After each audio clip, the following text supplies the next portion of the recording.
गुरुजी जी। मैं कश्मीर से हूँ। कश्मीर जी। जी। अब मैं प्रयागराज में रहता हूँ 20 साल से। जी। सबसे पहले आपका और अधीक्षक महोदय का बहुत बहुत धन्यवाद, जिन्होंने हम लोगों को इंसान समझा। बाहर की दुनिया से जब भी कोई जेल में आता तो बाहर की दुनिया से, बाहर के समाज से कट जाता है, जी। हीन भावना से देखा जाता है। जी। मगर अधीक्षक महोदय ने आपको यहाँ लाके हम लोगों को आज एहसास कराया कि हम लोग भी इसी समाज का एक हिस्सा है। बिल्कुल। इसके लिए बहुत बहुत धन्यवाद। आपसे जानना चाहता था मैं, जी। अधर्मी और धार्मिक, इनमें दोनों में फर्क क्या है? धार्मिक किसको कहते हैं और अधर्मी किसको कहते हैं? धार्मिक और अधार्मिक, जी धर्मी और अधर्मी जी किसे कहते हैं? जी जो दूध पीता हो जी वो तो धार्मिक है, जी जो शराब पीता हो वो अधार्मिक है, जी जो गाय को माता मानता है जी वो धार्मिक है, जी जो गाय की हत्या करता है वो अधार्मिक है। जी जो जीव मात्र में दया रखता हो, सबके प्रति दया, जी जो चींटी से लेकर हाथी तक पर दया करता हो, सब पर दया का भाव जिसका है वो धार्मिक है। और जो क्रूर है, जो सबको मारना चाहता है, काटना चाहता, वो अधार्मिक है। जी। अब जानना ये चाहता हूँ जी। कि बताया जाता है, आप ही कहते हैं कि किसी की हत्या या किसी के बुरा नहीं सोचना चाहिए। जी। इसका मतलब है कि अक्सर हमने देखा है भजनों में या आखिर में पूजा में होता है कि अधर्म का नाश हो। हाँ। तो अधर्म में कौन लोग आते हैं? अधर्म में वही सब लोग आते हैं जो गलत काम करते हैं, मतलब पूरी दुनिया में। जी। तो उनका नाश करना, ये कहना ये उचित है? क्या नाम है आपका? हयात मोहम्मद शौकत। हयात मोहम्मद शौकत जी। हम हिंदुओं के यहाँ भैया जयकारा लगती है अधर्म का नाश हो, जी। अधर्मी का नाश ना हो। अधर्मी नहीं, अधर्म का नाश हो। जो व्यक्ति के अंदर अधर्म है, जैसे आप शराब पी रहे हैं, जी जी तो आपका नाश ना हो, आपके अंदर जो शराब पीने की गलत आदत है उस अधर्म का नाश हो, व्यक्ति का नाश नहीं। समझो आप, जी व्यक्ति का नाश नहीं बोला गया, जी जी व्यक्ति का नाश हो ऐसा नहीं, अधर्म का। अधर्म मतलब अधर्म करने वाले, जैसे अधर्म गलत सोच, गलत विचार। जैसे दूध पीना धर्म है, शराब पीना अधर्म है। तो शराब मत पी भैया, पी रहा है तो छोड़ दे और दूध पर आ जा। तो अधर्म का नाश हो का मतलब है व्यक्ति का नाश नहीं, व्यक्ति के भीतर की बुराई। इसलिए तो सनातन संस्कृति श्रेष्ठ है मेरे भाई, कि हम हिंदू, हम सनातनी व्यक्ति का नाश नहीं चाहते, उसके अंदर की बुराई का नाश चाहते हैं। थोड़ा सा और समझ चाहूँगा मैं। जी। अगर आपकी नज़र में इसका अर्थ मैं इतना समझा हूँ, बड़े ही मतलब रेस्पेक्टली आपसे कह रहा हूँ मैं, जी। कि सनातन धर्म बहुत अच्छा है। जी। इसका अर्थ यही समझ पाया हूँ मैं। जी। जी। कि इसमें किसी की हत्या नहीं चाहते। बिल्कुल बिल्कुल। फिर हमारा देश ऐसा क्यों नहीं करता? हथियारों पे करोड़ों नहीं अरबों रुपया खर्च किया जाता हथियार खरीदने के लिए। ठीक है। किस लिए खरीदा जाता है हथियार? जी। गुरुजी, जी। कि हम दुश्मन से अपनी सुरक्षा करें। बिल्कुल बिल्कुल। फिर ऐसा क्यों नहीं करते कि हम लोग सबको कहें, अगर मुझे कोई मारने आए, जैसे आप कहते हैं कि हत्या पाप है, अगर मुझे कोई मारने आए, कत्ल करने आए, क्या मैं उससे ये कहूं कि भैया मैं सनातनी हूं, तुम मुझे मार दो मगर मैं तुम्हारे ऊपर हाथ नहीं उठा सकता? ना, इसकी परिभाषा समझनी पड़ेगी। हमारे हाथ में यदि माला है तो समय आने पर भाला भी हो सकता है। जी। यदि हमारे मन में, देखिए हमारे हृदय में दया है, हमारे हृदय में जी दया है, कायरता नहीं है। हम आपको देखेंगे कि आप दया के योग्य हैं तो आप पर दया करेंगे, और यदि देखेंगे कि आप दया के योग्य नहीं हैं तो घर में घुस के हनुमान जी लंका भी जलाते हैं। नहीं, मुझे अभी सवाल करना है बेटा। हम यहाँ जेल में जी।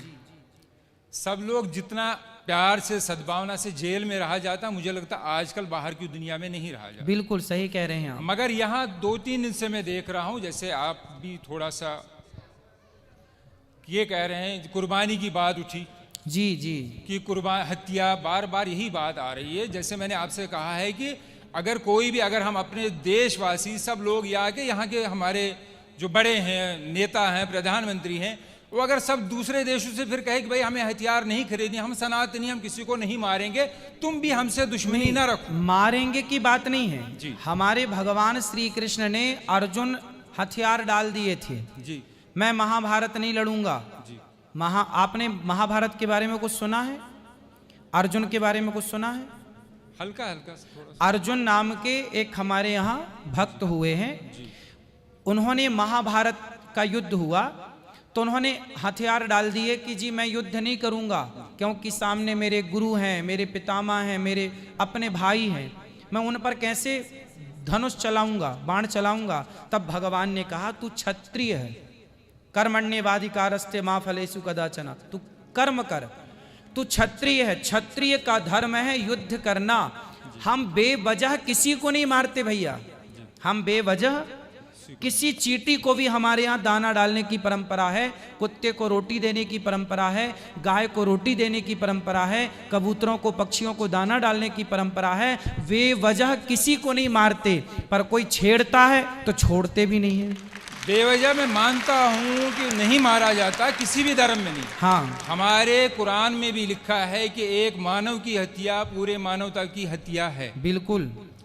सब धर्म, ये आप भी मानते होंगे कि कोई भी धर्म किसी को मारने की इजाजत नहीं देता। बिल्कुल, बिल्कुल। धर्म कोई भी बुरा नहीं। हाँ। अगर मैं शराब पी रहा हूँ इसका मतलब नहीं कि मेरा धर्म बुरा है। जी जी। अगर कोई मेरा हिंदू भाई कोई गलत काम कर रहा है, इसका मतलब मैं उंगली उसके धर्म पे नहीं उठा सकता। बिल्कुल, उसका व्यक्तिगत सोच है, जी, व्यक्तिगत उसकी गलती है। बिल्कुल बिल्कुल।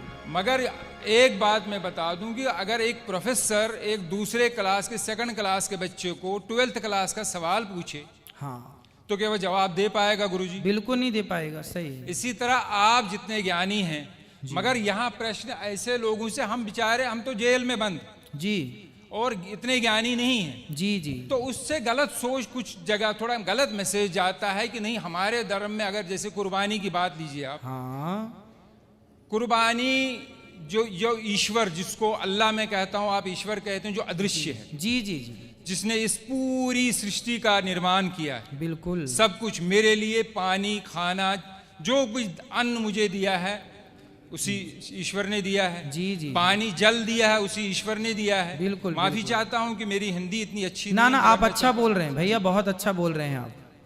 जो कुछ भी इस धरती पे है एक मनुष्य के लिए दिया है। जी जी। अब मैं इतनी बात जानता हूँ कि अगर वही ईश्वर जी, और एक तरफ मेरे पिताजी हों और एक प्रश्न करें कि एक मैं तुमसे कुछ चाहता हूं, और मुझे उस टाइम किसकी माननी चाहिए? अपने पिता की कि ईश्वर की? या मैं आपसे सवाल नहीं कर रहा हूं। हाँ, मेरी नजर में मुझे उस टाइम उस ईश्वर की माननी चाहिए जिसने ये सारी धरती, जिसने सारी फैसिलिटीज मुझे दी हैं। तो मेरा ईश्वर, मेरा अल्लाह मुझसे कह रहा है कि देखो मैंने तुम्हारे लिए सब कुछ दिया है, तुम्हारे इतने प्यारे माँ बाप दिए, सब कुछ दिया है, और सब कुछ मेरा ही है। चाहे इस दुनिया में बकरी, जो भी जानवर भी हैं वो भी मेरे हैं। अब तुमसे मैं कुछ मांगता हूँ, अच्छा, तुम मेरे लिए कुछ दान कर सकते हो जी।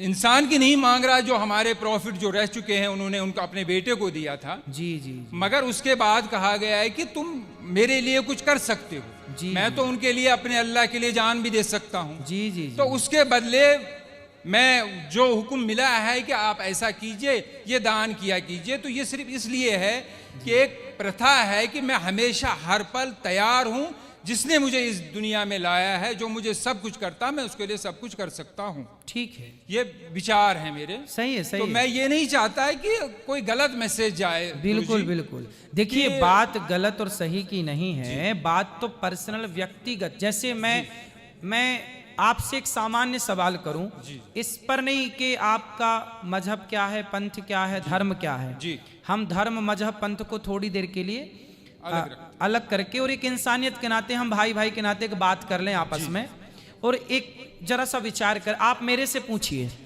कि बताइए कि क्या किसी की हत्या करना सही है, तो मैं बोलूँगा भैया नहीं। ऐसी मैं आपसे पूछता हूँ एक भाई के नाते, एक सामान्य चर्चा के नाते, कि बताओ किसी की हत्या, हम भगवान को, अल्लाह को अभी जी इस बात से अलग रखें, बस एक सामान्य दृष्टिकोण से बात करें कि बताओ, आप मेरे से पूछे, अभी आपने पूछा मेरे से, तो मैंने बताया कि हत्या करना गलत है। मैं आपसे पूछ रहा हूं कि बताइए, क्या किसी की हत्या करना सही है? मैं इसका उत्तर ये दूंगा कि ये निर्भर करता है परिस्थिति पे। यहाँ जितने भी मेरे भाई मर्डर में आए हैं, किसी ने खुशी से नहीं किया, बिल्कुल, कोई परिस्थिति ऐसी उत्पन्न हुई, बिल्कुल, या कोई दुश्मनी थी, कोई किसी को। एक अभी आया है आखंड, जो हमारा हिस्सा है, 2 दिन पहले की बात है, हाँ, उसकी बहन को किसी ने बलात्कार किया था। वो लड़का बलात्कारी अंदर आया, मगर वो 2 महीने में जमानत पे छूट गया, तो उसके भाई ने उसको बाहर मार दिया। मैं ये नहीं कह रहा हूं कि वो हत्या सही है, करना सही है, मगर परिस्थिति ऐसी होती है। और एक अफसोस की बात है, ये यहाँ में प्रशासन की, कौन से प्रशासन, जो बाहर का कानून व्यवस्था हमारी बिल्कुल, है, बिल्कुल, कि वहाँ गरीब बेचारा तो मारा जाता है, अमीर पैसा देके निकल जाता है। इस देखो, ये आपने भी देखा हो। आपने अभी बताया कि जैसी परिस्थिति में किसी ने मर्डर कर दिया, जी, जी। परिस्थिति में किसी ने गलत किया, जी। तो परिस्थिति में गलत कर दिया, पर यहाँ जितने लोग हैं, मैं आपसे भी पूछूं कि आप यदि किसी का मर्डर करके आए हैं, तो क्या यहाँ से जाने के बाद आप फिर वो गलती करेंगे? नहीं, तो मगर वही, अगर नहीं, अगर परिस्थिति वैसी, मुझे अगर कोई मारने आएगा तो मैं तो मारूंगा। हाँ, लेकिन यूं ही आप तो किसी की चढ़ाई नहीं करेंगे ना। ऐसे तो पागल नहीं है ना कि हम किसी को भी, जैसे कहा बस गया वही कि तो है कि मजबूरी मैं थी। चींटी को भी पैर मतलब देख के, बिल्कुल, फिर बिल्कुल, करोड़ों की कंपनियां ऑल आउट क्यों बेचती है? वो मच्छरों को मारने के लिए दवाई क्यों देती है? कॉकरोच को मारने की दवा क्यों देती? जी, उस पर बैन लगा दे फिर सरकार, जी, क्योंकि वो तो दवाई बेचती है और करोड़ों रुपए कमाती है फिर कंपनी। तो किसानों को, अगर यही है सनातन धर्म में कि नहीं मारना चाहिए, हाँ। मैं अपने प्रधानमंत्री से अपील करता हूँ, गुजारिश करता हूँ कि ऐसी कंपनियों को बंद कर दो जो इन जीव जंतु के मारने की दवाई देती है। देखो, जितने की जरूरत है, अब जैसे हमारे यहाँ 5 जो छोटे छोटे पाप हैं, जैसे हम झाड़ू लगाते हैं तो बहुत सारे चींटियां मर जाती हैं। हम लोग बारिश गर्मियों में घड़ा में पानी भरते हैं तो ठंडक के कारण बहुत सारी चींटियां आती हैं, मर जाती हैं। हम लोग लकड़ी और कंडा समझते हैं, गाय का सूखा गोबर, जी जी, उसको ओपले बोलते हैं। क्या बोलते हैं आप? ओकले। ओपले। जैसे घर में चूल्हा, आजकल तो गैस का जमाना है, आज के 100 साल पहले लोगों की रोटियां घर के चूल्हे पे बनती थी। चूल्हे पर लकड़ी और कंडा, ओपला लगाया जाता था। उस ओपले में बहुत सारे जीव जंतु होते थे कि नहीं? तो वो मारे जाते थे जब हम रोटी बनाते थे। तो ऐसे कुछ सामान्य पाप हैं जो हमसे नित्य होते हैं। जैसे हम चल रहे हैं, चींटियां मर जाती हैं। किसान खेत में चने बोता है, इल्ली लग जाती है तो दवाई का छिड़काव करके इल्लियों को मारना पड़ता है। मारना पड़ता क्योंकि वहां मारने की इच्छा नहीं है, वहां पर मजबूरी है। बात समझ रहे हैं? किसान यदि इल्ली ना मारे तो इल्ली पूरी फसल मार देगी। जी। यदि आप लकड़ी और कंडे की, चींटी और लकड़ी और कंडे के जीवों के लिए सोचें तो आप भूखे मर जाएंगे, रोटी बना ही नहीं पाएंगे। तो जो सामान्य पाप होते हैं आपसे, हमसे, वो जानकर नहीं करते हम, वो मजबूरी है। बात समझ रहे हैं आप? जी जी, वो मजबूरन करना पड़ता है। हम किसी को यूं ही नहीं मारेंगे, मजबूरन हमें, हमारी सेना बंदूक लिए घूम रही है ना, कि मजबूरन जरूरत पड़ने पर अटैक होगा। उसी तरह से हम जानबूझकर किसी को नहीं मारते, मजबूरी पे मारना पड़ता है इल्ली को, मच्छर को, मक्खी को। उसी तरह मजबूरी है तो इनको मारा गया। हम बेवजह नहीं मारते किसी को। बात ये नहीं है कि आप क्यों मारते हैं, बात ये है कि वे वजह क्यों मारते हैं। बस बात ये है, वे वजह। वही मैं भी कह रहा हूं ना कि ये गलत धारणा है कि हमारे धर्म में शायद किसी को बिला वजह मारा जाता है। जी जी, ऐसी धारणा बाहर न जाए। हर धर्म, कोई भी धर्म नहीं सिखाता। हाँ, बस बात भाई यही है। ताली बजा रहे हैं कि आपकी बात पे सही बात है, मगर किसी भी धर्म में, हमारे धर्म में, अगर ये मुझे एक, जिसको लाइफ साइकिल कहते हैं, जी जी, जीवन चक्र, जी, कि ये चीजें हैं। अगर पेड़ काटना भी पाप है, हाँ, मगर रबर, अगर पेड़ ना काटा जाए, रबर ट्री जो होता है, तो गाड़ियों के टायर नहीं बनेंगे। बिल्कुल बिल्कुल, वो आवश्यकता है, जिस गद्दी पे आदमी बैठ, आवश्यकता है, बिल्कुल। तो रीजन है। मगर जब मारा जाएगा, जब वो जानवर काटा जाएगा, तभी उसकी खाल निकलती है, तभी उसको, बहुत से लोगों का जीवन चलता है, जूते चमड़े का कारोबार ये सब चलता है, तो उसी ऊपर वाले ने दिया है। उसी ने अगर हमें परमिशन दी है कि आप इसको मार के कुर्बानी या खा सकते हैं, तो इसमें मेरी नजर में कोई गलत बात नहीं। ठीक है, आप यदि रीजन दे रहे हैं तो नहीं, रीजन मैं आपकी बात को काट नहीं रहा हूँ, साइंटिफिकली एक प्रूफ है। हाँ। गुरुजी आखिरी बात कर रहा हूँ जी जी जी, कि जो शाकाहारी जानवर होता है उसके जो टीथ होते हैं, दांत होते हैं, वो सपाट होते हैं जी। और जो मांसाहारी होता है, चाहे वो कुत्ता हो चाहे वो शेर हो, जो मांस खाता है जी जी, उसके 4 दांत नोकीले होते हैं जी। मगर ऊपर वाले ने मनुष्य को भी 4 नोकीले दांत दिए हैं। रीजन यही है कि अगर सिर्फ दुनिया में, सिर्फ मैं मुसलमानों की बात नहीं कर रहा हूँ, अमेरिका में क्रिश्चियन है, जूस हैं, जितने भी धर्म हैं सब में खाया जाता है। क्या मांस? जी नहीं तो मांस खाया, और हर किस्म का मांस खाया जाता है। मांस खाना सही मानते हैं आप? जब परमिशन, जब मुझे मेरे ईश्वर ने, जिसने मुझे जना है, उसने परमिशन दी है, तो तब हाँ, तो मैं कोई बात मानने नहीं आपके हिसाब से सही है, पर हम हिंदुओं के हिसाब से, हम देखो मांसाहारी जो कुत्ता होता है ना, जितने भी मांसाहारी जानवर हैं वो जिह्वा से पानी पीते हैं। कुत्ता चाट कर पानी पीता है, शेर चाट कर पानी, बिल्ली चाट कर। लेकिन जो शाकाहारी जानवर हैं, बकरी है, गाय है, ये होंठों से, मुंह से पानी पीते हैं। अब आप बताइए कि आप मुंह से पानी पीते हैं कि जिह्वा से चाट कर पानी पीते हैं?